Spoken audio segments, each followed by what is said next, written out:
Assalamualaikum warahmatullahi wabarakatuh. Allahumma sholli ala sayyidina Muhammad wa ala ali sayyidina Muhammad. Harapan dan doa saya, semoga saudaraku semuanya selalu diberikan kesehatan, dilapangkan rezekinya, diampuni dosa-dosanya, dan dipanjangkan umurnya. Amin ya rabbal alamin. Sahabat beriman yang dirahmati Allah, ada beberapa hal yang bisa membuat seorang suami dianggap berbuat durhaka kepada istri dan akan mendapatkan ganjaran serta mendapatkan laknat dari Allah Subhanahu wa Ta'ala. Beberapa hal tersebut kadangkala tidak disadari oleh sang suami. Lalu, apa saja perkara yang dilaknat oleh Allah Subhanahu wa Ta'ala? Yang pertama adalah menjadikan istri sebagai pemimpin rumah tangga. Sebagaimana sabda Rasulullah Shallallahu Alaihi Wasallam, tidak akan beruntung suatu kaum yang dipimpin oleh seorang wanita. Hadis riwayat Ahmad. Saat ini banyak suami yang malas bekerja dan menyandarkan kebutuhan hidupnya kepada istri, sehingga secara tak langsung menjadikan istri sebagai pemimpin rumah tangga. Lalu yang kedua, tidak memberi uang belanja ataupun nafkah. Sebagaimana sabda Rasulullah Shallallahu Alaihi Wasallam, seseorang cukup dipandang berdosa bila ia menelantarkan belanja orang yang menjadi tanggung jawabnya. Yang ketiga, tidak melunaskan mahar pernikahan. Sebagaimana sabda Rasulullah Shallallahu Alaihi Wasallam, siapa saja laki-laki yang menikahi seorang perempuan dengan mahar sedikit atau banyak, tetapi dalam hatinya berarti tidak akan menunaikan apa yang menjadi hak perempuan itu, berarti ia telah mengacuhkannya. Bila ia mati sebelum menunaikan hak perempuan itu, kelak pada hari kiamat ia akan bertemu dengan Allah sebagai orang yang fasik. Hadis riwayat Tabrani. Kemudian yang keempat, mengabaikan kebutuhan seksual istri. Suami yang berhubungan intim hanya untuk memuaskan kebutuhannya saja dan tidak peduli pada istrinya, sesungguhnya juga telah berbuat kesalahan.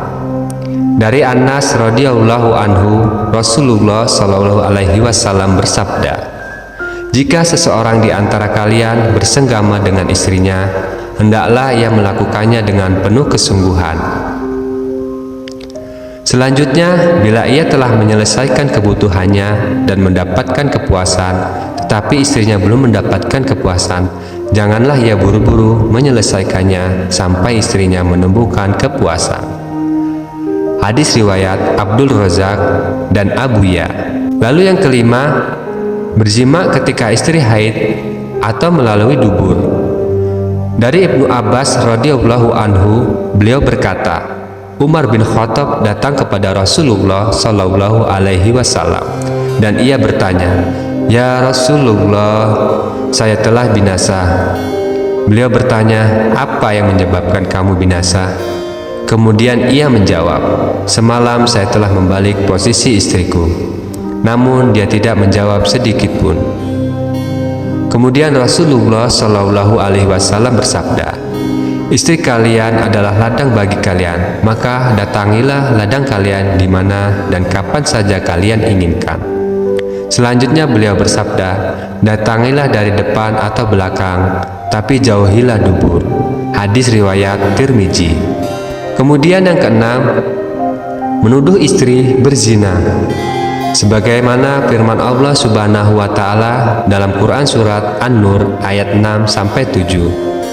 Dan orang-orang yang menuduh istrinya berzina, padahal mereka tidak mempunyai saksi-saksi selain diri mereka sendiri, maka kesaksian satu orang dari mereka adalah bersumpah 4 kali dengan nama Allah bahwa sesungguhnya dia adalah termasuk orang-orang yang benar, yaitu dalam tuduhannya. Dan kelima kalinya ia mengucapkan bahwa laknat Allah akan menimpa dirinya jika ternyata ia tergolong orang-orang yang berdusta. Kemudian yang ketujuh, memukul dan menjelek-jelekan istri di hadapan orang lain. Dari Muawiyah Al-Qusairi, ia berkata, saya pernah datang kepada Rasulullah Shallallahu Alaihi Wasallam lalu bertanya, Ya Rasulullah, apa saja yang engkau perintahkan untuk kami berbuat terhadap istri-istri kami? Kemudian Rasulullah Shallallahu Alaihi Wasallam bersabda, janganlah kalian memukul dan janganlah kalian memburuk-burukan mereka. Sahabat beriman, demikianlah pembahasan mengenai 7 perkara yang membuat Allah akan melaknat suami yang berbuat 7 perkara itu kepada istri. Semoga kita sebagai suami bisa kita hindarkan 7 perkara itu. Dan untuk para istri, jika suami Anda melakukan perbuatan 7 perkara tersebut, ingatkanlah bahwa perbuatan tersebut adalah mengundang laknat Allah kepada suami.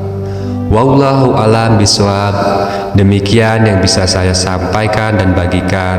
Semoga bermanfaat untuk kita semua. Amin ya robbal alamin. Assalamualaikum warahmatullahi wabarakatuh.